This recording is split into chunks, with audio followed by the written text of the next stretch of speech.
Hello students, this is the new topic of the development biology, embryonic induction. Embryonic inductions और हम दूसरा नाम इसको बोलते हैं प्राइमरी ऑर्गेनाइजर. प्राइमरी ऑर्गेनाइजर क्यों बोलते हैं या फिर प्राइमरी ऑर्गेनाइजर का क्या फंक्शन होता है वो हम सब इसके अंदर पढ़ेंगे.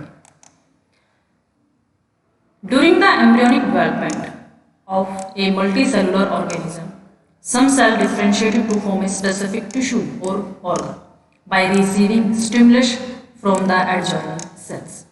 इंडक्शंस का मतलब क्या होता है कि जो सराउंडिंग सेल्स होती हैं वो सराउंडिंग सेल्स दूसरी इस सेल को अप्रिशिएट करेंगी, इंड्यूस करेंगी कि ये पार्टिकुलर फंक्शन गेन करें.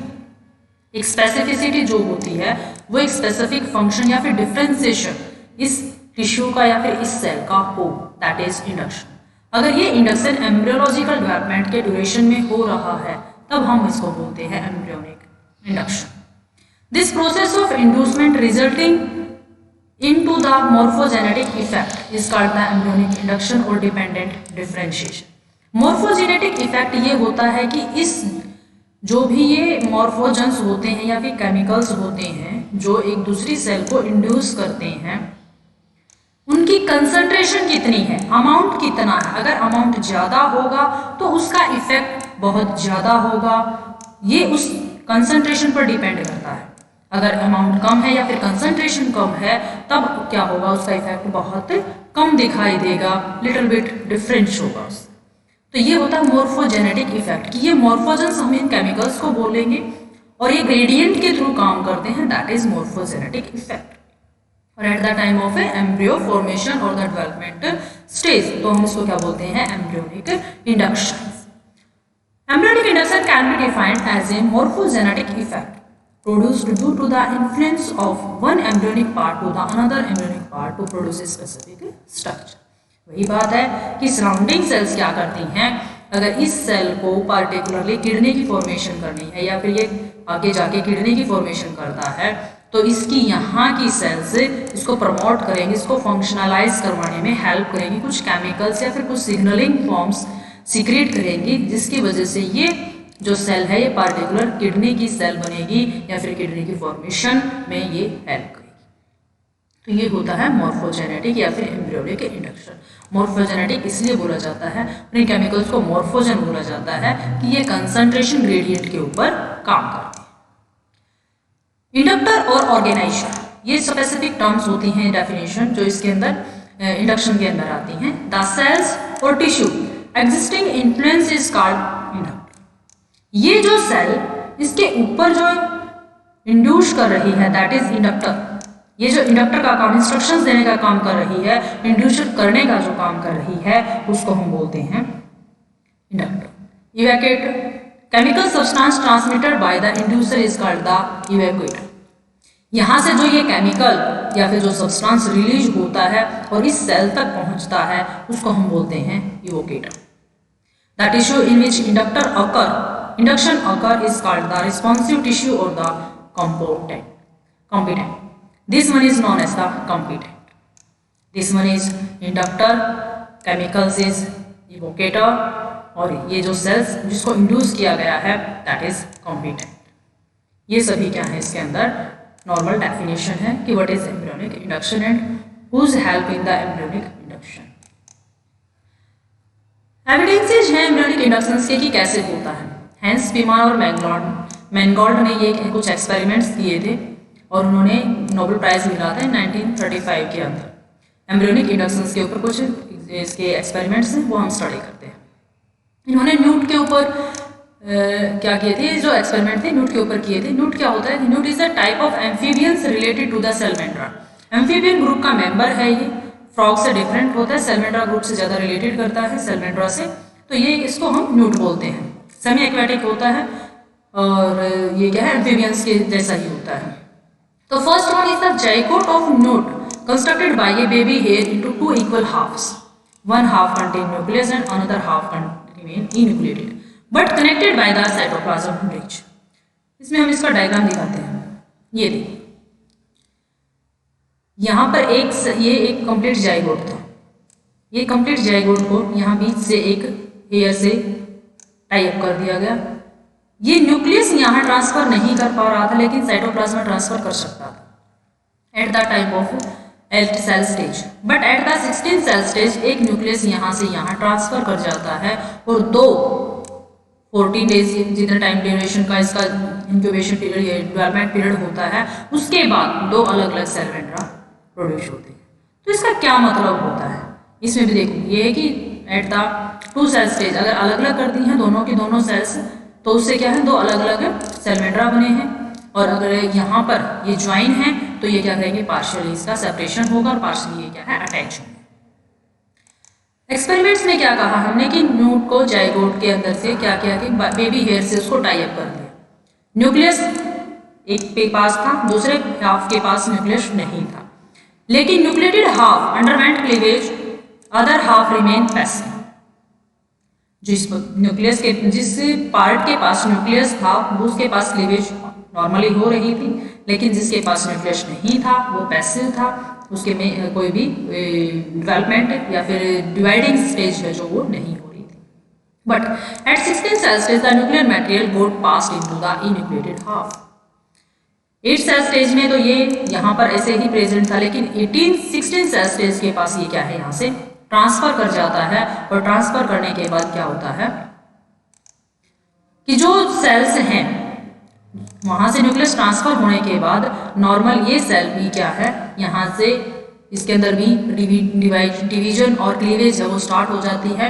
और ये क्या है, कंप्लीट दोनों के दोनों एक कंप्लीट एम्ब्रियो के अंदर, कंप्लीट डेवलपिंग एम्ब्रियो या फिर ऑर्गेनिज्म के अंदर डेवलप कर सकते हैं।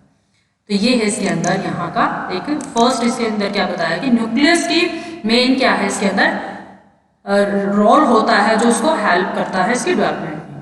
Now the two halves are separated, but both have halves develop into a normal embryo. एक 16 सेल स्टेज के बाद ये न्यूक्लियस जब यहाँ से ट्रांसफर कर जाता है यहाँ पर, तो 2 अलग अलग न्यूट क्या है, फॉर्मेशन हो जाती है। नॉर्मल हाफ्स क्या है, उनके डिपेंडेंट फॉर्मेशन होती है। ये देखो इसके अंदर ये कहा है ना कि न्यूक्लियस एक के अंदर प्रेजेंट है, दूसरे के पास न्यूक्लियस नहीं है, यहाँ से इसको टाई अप किया गया है। और ये दूसरा एक्सपेरिमेंट है जिसके अंदर यहाँ पर ग्रे क्रीसेंट और इसके पास ग्रे क्रीसेंट नहीं था। इसके पास न्यूक्लियस था, यहाँ डिवीजन हुई, लेकिन इसके पास एक न्यूक्लियस ट्रांसफर कर जाता है और यहाँ ग्रे क्रीसेंट भी था, जिसकी वजह से ये डेवलपमेंट में नॉर्मल एम्ब्रियो प्रेजेंट होता है और ये एक बैले पीस होता है, या फिर जिसको हम अनऑर्गेनाइज्ड डेवलपमेंट बोलते हैं, जिसमें कि उसका कंप्लीट एक एम्ब्रियो या फिर नॉर्मल डेवलपमेंटल एम्ब्रियो नहीं बोल सकते। तो ये इसके अंदर चेंजिंग है कि न्यूक्लियस के साथ साथ ग्रे क्रीसेंट का होना भी जरूरी होता है, ये इसको शो करता है। सेकेंड एक्सपेरिमेंट के अंदर क्या था, zygote of the newt constructed parallel to the grey crescent and not through it. ये देखो ये एक जाइगोट है, ये एक दूसरा जाइगोट है। हमने इसको इस तरीके से डिवाइड कर दिया। यहाँ पर ग्रे क्रीसेंट था, इसके पास ग्रे क्रीसेंट, इन दोनों के पास इक्वल आया, लेकिन यहाँ पर जो डिवीजन था उसमें ग्रे क्रीसेंट सिर्फ एक पीस के पास है। जिस पीस के पास ग्रे क्रीसेंट था that one is normally developed, but जिसके पास नहीं आया वो क्या एक बैले पीस हो गया, अनऑर्गेनाइज्ड मास ऑफ सेल्स। ये इसके अंदर बताया गया है कि डोर्सल लिप ऑफ ब्लास्ट, ये सॉरी ग्रे क्रीसेंट क्या है, मोस्ट इंपॉर्टेंट होता है डेवलपमेंटल स्टेज के लिए, डेवलपमेंट के लिए। तो इसके अंदर यही बताया कि zygote of newt constructed parallel इस तरीके से किया, लेकिन ग्रे क्रीसेंट उसके अंदर नहीं आया। Half having grey crescent developed into a normal embryo and half other into a unorganized cell mass, जिसको हम बैले पीस या फिर ब्रनस्टॉक भी बोलते हैं।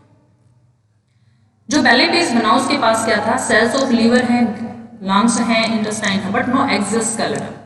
और विदाउट एक्सोस्केलेटन कोई भी जो ऑर्गेनिज्म है उसकी डेवलपमेंट कंप्लीट नहीं होती है, या फिर उसका मेन जो स्ट्रक्चर है वो कंप्लीट नहीं होगा। तो इसका कंक्लूजन क्या था, नोट क्या था कि grey crescent is compulsory for the proper development of the embryo. ये है इंडक्शन में कि ग्रे क्रीसेंट क्या कर रहा है, उन सेल्स को इंड्यूस कर रहा है, वहां की सेल्स को कि इस जो एम्ब्रियो है इसकी प्रॉपर ग्रोथ करवाइए, इसमें हेल्प कीजिए। तो ये सब क्या है कि इंडक्शन की तरह काम कर रहे हैं, दूसरी सेल्स को इंड्यूस कर रहे हैं कि अगर ग्रे क्रीसेंट वहां नहीं है तो इंड्यूसर की तरह वर्क कौन करेगा वहां। थर्ड वन में क्या किया था कि ectoderm was cut from the top of the embryo. एक एम्ब्रियो है जिसके अंदर ऊपर एक्टोडर्म होती है, बीच में मेसोडर्म होती है, अंदर से क्या है एंडोडर्म होती है।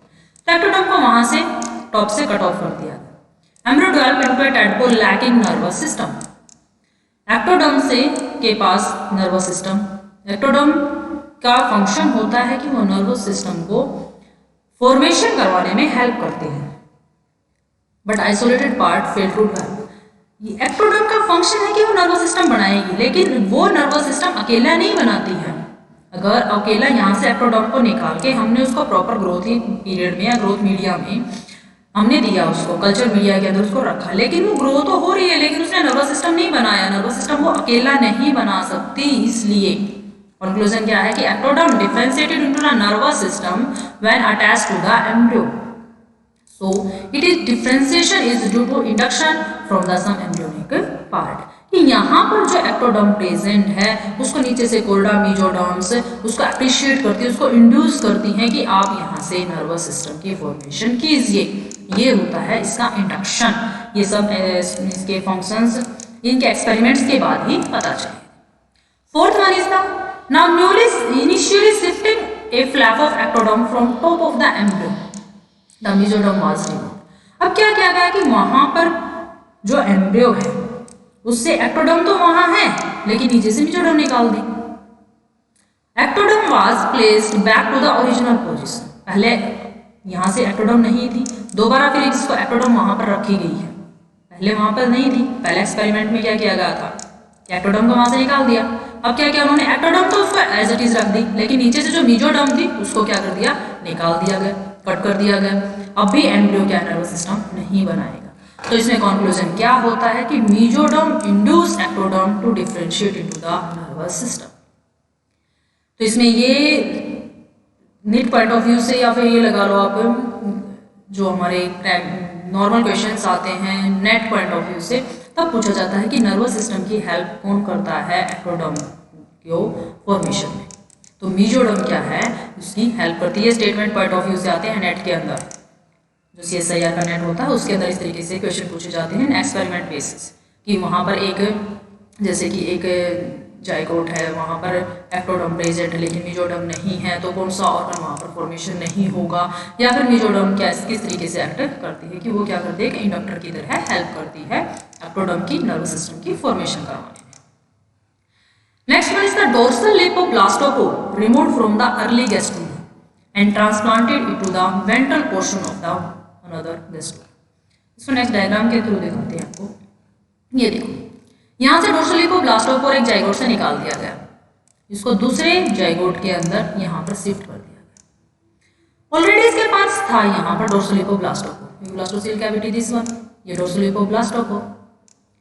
दूसरे जाइगोट के अंदर इसको यहाँ पर ट्रांसफर करने के बाद क्या हुआ कि यहाँ तो नॉर्मल जो dorsal lip of blastopore induction की तरह काम कर ही रहा था, यहाँ से भी उसको काम करना पड़ेगा, इसका फंक्शन है ये।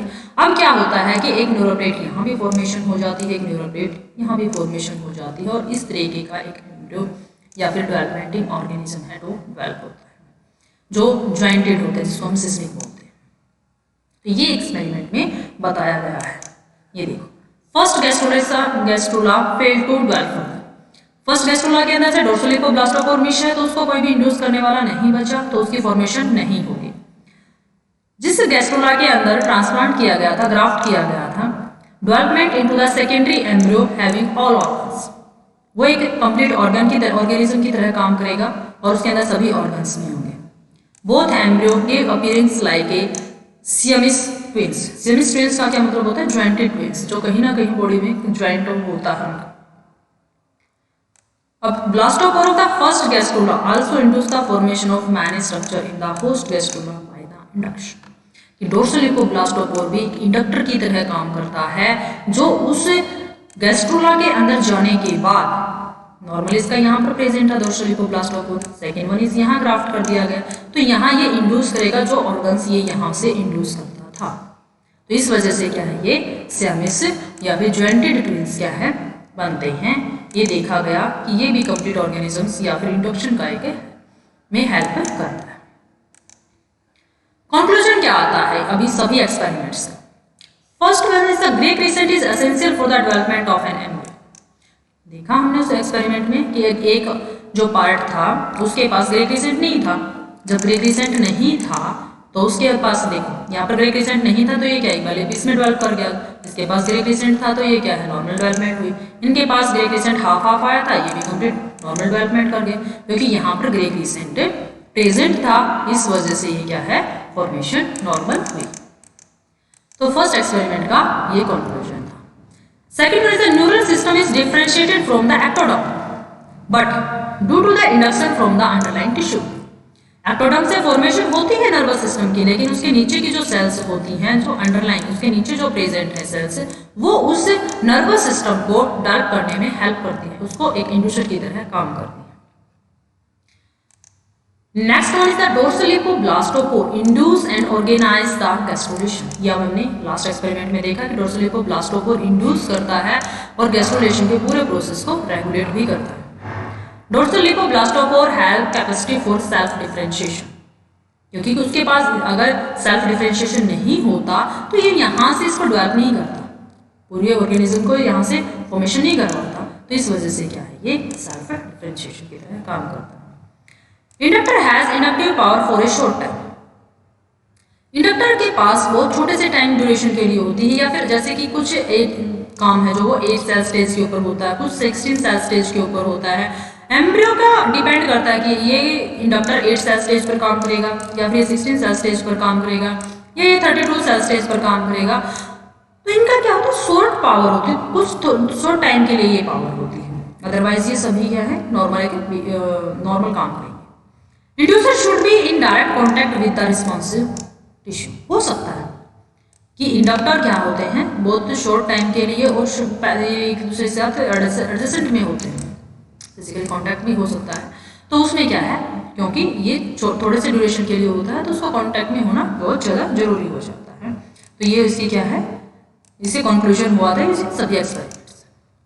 Responsive tissue respond to as inductor for a limited period, जो मैंने आपको पहले बताया कि एक्टोडर्म अगर अर्ली स्टेज का है और मेसोडर्म भी अर्ली स्टेज का ही है तो ही वो नर्वस सिस्टम की फॉर्मेशन करवाएंगे। अगर वो नर्वस सिस्टम डेवलपमेंट होने का टाइम हो चुका है, वो ज़्यादा गैस्ट्रुलेशन लेट गैस्ट्रुला हो गया है, तब वो उसकी फॉर्मेशन नर्वस सिस्टम की फॉर्मेशन नहीं करवा पाएंगे क्योंकि ये लिमिटेड पीरियड ऑफ का एक्शन होता है।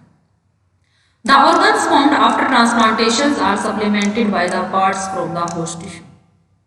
जो ऑर्गन्स बाद में ट्रांसप्लांटेशन से बनते हैं वो एक ऐसे सप्लीमेंट्री की तरह काम करते हैं उस होस्ट टिश्यू के अंदर। Spemann called the dorsal lip of blastopore as a organizer. तो इसमें पूछा भी जाता है कि ऑर्गेनाइजर किसको कहा जाता है, फिर ऑर्गेनाइजर की तरह कौन काम करता है। स्पीमान ने डोर्सोलिपोब्लास्टोपोर को ऑर्गेनाइजर कहा है। As it organize the development of whole embryo as it is called the primary organiser.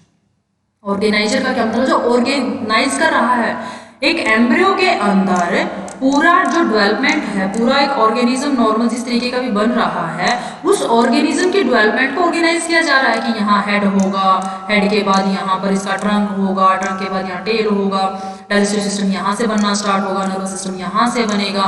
वो सब क्या ऑर्गेनिज्म ऑर्गेनाइज किया गया है प्रॉपर वे में, जिसको ऑर्गेनाइज किया गया है और जो उसमें हेल्प करता है फर्स्ट टाइम, तो उसको हम क्या बोलते हैं प्राइमरी ऑर्गेनाइजेशन, जिसको हमने जो स्पीमान ने जिसको डोर्सोलिपोब्लास्टोपोर का नाम दिया। Why Spemann preferred newt eggs. Newt का एक्स स्पीमान ने क्यों प्रेफर किया? Newt eggs as a better than the frogs eggs for surgery and experimentation. Newt का एग फ्रॉग के एग से अच्छा होता है, उसकी सर्जरी करनी अच्छी होती है और उसके एक्सपेरिमेंटेशन के लिए हेल्प किया जाता है, बहुत ज़्यादा हेल्प करता है। Newt egg the animal half is colourless and vegetal half is dark. Define कर देते अलग हो जाता है कि जो वेजिटल जिसके अंदर यॉक है वो क्या है डार्क है और ऊपर वाला एनिमल पोल क्या है वो कलरलेस है दिखाई देता है। Grey crescent area is grey in colour and lie between the animal and the vegetal half. यहाँ पर होता है ग्रे क्रिसेंट। यहाँ से क्या होता है स्पर्म की एंट्री होती है और उसके 30 डिग्री रोटेशन की वजह से यहाँ क्या है ये जो कॉर्टिकल ग्रैन्यूल्स होते हैं ये मिक्सअप होते हैं और यहाँ पर ग्रे क्रिसेंट की फॉर्मेशन होती है और वो ग्रे कलर का दिखाई देता है। तो उसको डाइसेक्ट करना, उसको स्टडी करना कि ग्रे क्रिसेंट गया है या नहीं गया है या फिर कितना पार्ट गया है, उसकी स्टडी करना बहुत आसान होता है, इसलिए न्यूट को सिलेक्ट किया गया था comparatively to the frog. Characteristics क्या होती है एक ऑर्गेनाइजर की? It has ability and capacity for self differentiation and self organization. जो डोर्सोलिपोब्लास्टोपोर के लिए हमने देखा भी है, उसमें कहा भी गया था कि वो सेल्फ डिफरेंशिएशन में हेल्प करता है खुद की। It has capacity to induce change within the cells and in the surrounding cells. खुद में भी चेंज होगा और सराउंडिंग सेल्स को, क्योंकि इंडक्शन का काम ही यही होता है। इंडक्शन में हम पढ़ ही ये रहे हैं कि सराउंडिंग सेल्स क्या करती हैं, उन सेल्स को इंड्यूस करती हैं एक पर्टिकुलर फंक्शन गेन करने के लिए। The primary organizer determine the feature of axiation and organization of the vertebrate embryo. Primary organizer का क्या काम है कि पूरे एम्ब्रियो के अंदर यहाँ से इसका एंटीरियर होगा, ये इसका पोस्टीरियर होगा, ये इसका डोर्सल होगा, ये इसका वेंट्रल होगा।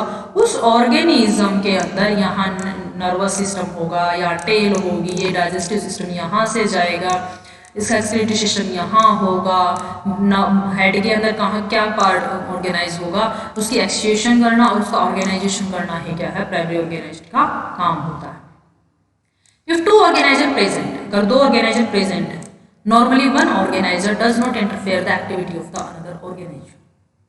अगर दो ऑर्गेनाइजर किसी भी प्रेजेंट है किसी एम्ब्रियो के अंदर, तो वो एक दूसरे की एक्टिविटीज के अंदर इंटरफेयर नहीं करेंगे। Surrounding cells changed by the organizer may act as a secondary inductor.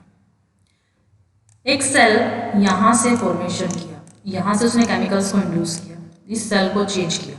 अब ये खुद चेंज होने के बाद किसी सराउंडिंग सेल्स को भी इंड्यूस कर सकती है।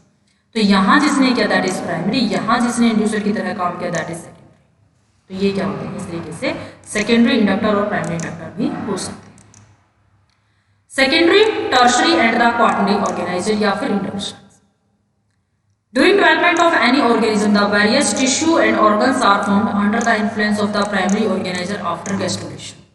तो उसमें हम सेकेंडरी, टर्शरी एंड ऑर्गेनाइजर उसकी डिपेंड करता है कि वो किस तरीके से आई है। अभी जैसे हमने एक और देखा है कि ये सेल फॉर्मेशन करती है यहाँ से किसी एक केमिकल्स की, और वो केमिकल सराउंडिंग सेल्स के लिए एक इंड्यूसर की तरह काम करता है। यहाँ से फिर इस सेल ने इसके बाद कुछ केमिकल्स को रिलीज किया, वो इस सेल्स को एक इंड्यूसर की तरह काम करता है।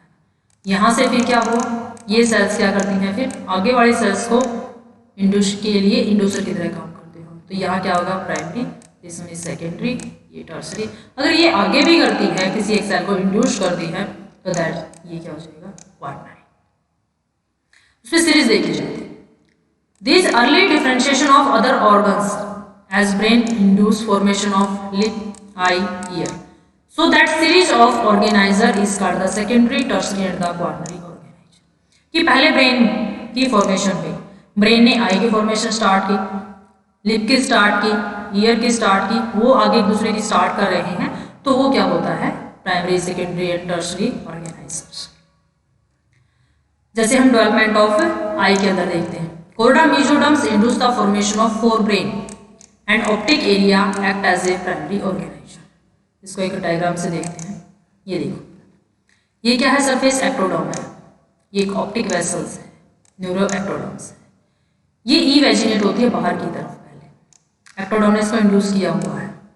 ये ऑप्टिक वेसिकल्स की फॉर्मेशन होगी, फिर ये अंदर की तरफ जाएगी इन्वेजिनेशन, जिसकी वजह से लेंस वेसिकल्स की फॉर्मेशन होगी। ये पहले इसने प्राइमरी ऑर्गेनाइजर की तरह काम किया, अब इसे सेकेंडरी ऑर्गेनाइजर की तरह काम कर रही है।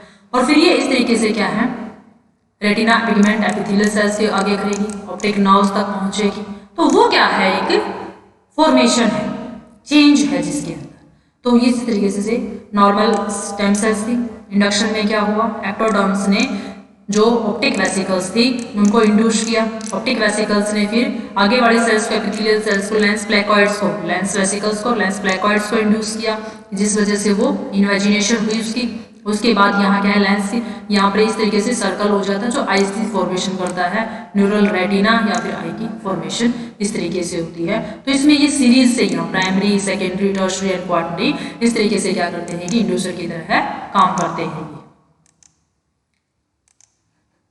Chorda mesoderms induce formation of forebrain and optic area act as a primary organizer. यहाँ पर किसने काम किया, कोर्डा मेसोडर्म ने। अब क्या किया, ऑप्टिक एरिया की फॉर्मेशन होगी। अब optic area formation of a lens from upper area of optic cups act as a secondary organiser.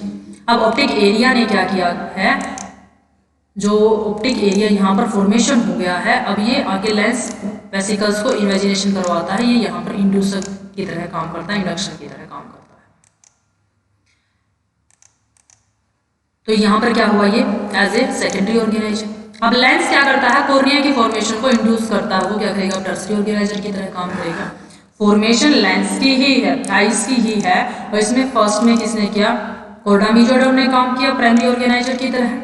फिर उसने उसकी वजह से ऑप्टिक एरिया, ऑप्टिक लेंस, एक ऑप्टिक कप की फॉर्मेशन हुई। ऑप्टिक कप की फॉर्मेशन होते ही लेंस की फॉर्मेशन के लिए क्या है, कॉर्निया ने उसको, कॉर्निया की फॉर्मेशन के लिए लेंस ने उसको इंड्यूस करना स्टार्ट कर दिया।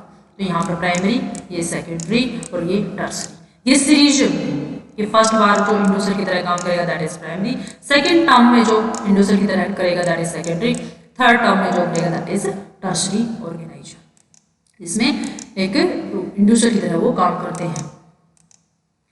अब क्वेश्चंस, अभी पूरे जो मटेरियल है इसके अंदर से क्वेश्चंस कैसे पूछा जाते हैं।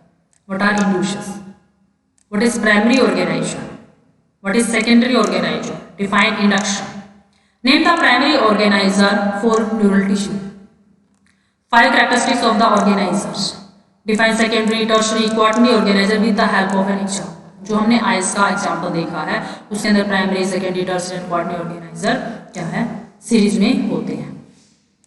तो इस तरीके से क्या होता है, इसके अंदर ये क्वेश्चंस होते हैं। ये आपका कंप्लीट होता है inductions process. Thank you students. इसमें आपको इंडक्शंस देखे गए हैं जो आपको कंप्लीट इसके अंदर हो जाता है।